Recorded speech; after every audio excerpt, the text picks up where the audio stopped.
దేశంలో 5 రాష్ట్రాలు ఎన్నికలు జరిగినాయి. ఈ 5 రాష్ట్రాల్లో భారతీయ జనతా పార్టీ 3 రాష్ట్రాలు గెలిచింది. అస్సాం ముఖ్యమంత్రి హిమంత బిశ్వా శర్మ, అట్లాగే పాండిచ్చేరి వచ్చేటప్పటికి ఎన్డీఏ రంగస్వామి, అటు పక్కన వచ్చేటప్పటికి బెంగాల్లో సుబేందు అధికారి. ఇక 2 కేరళకు సంబంధించిన కాంగ్రెస్ గవర్నమెంటు, ఇక్కడ తమిళనాడులో Vijay government, TVK government. TVK గవర్నమెంట్ని టీవీకే విజయ్ గెలవడాన్ని అభినందించారు జగన్మోహన్ రెడ్డి.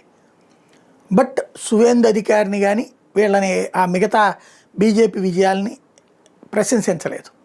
ఇది నెంబర్ 1. ఎందుకు ఈ మాట చెప్పాల్సి వస్తుందంటే, కాంగ్రెస్ పక్షాలు బీజేపీ పక్షాలు కాకుండా, అంటే ఎన్డీఏ ఐఎన్డీఏ కాకుండా తటస్థంగా ఉన్నటువంటి 3-4 బీఆర్ఎస్, నవీన్ పట్నాయక్, ఒరిస్సాలో బిజు జనతాదళ్, ఇటు ఈయన మనకు కనబడతారు మన ఏరియాలో.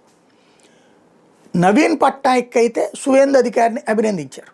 వాస్తవంగా బీజేపీ చేతిలోనే ఓడిపోయింది అక్కడ, అయినా సరే అభినందించారు.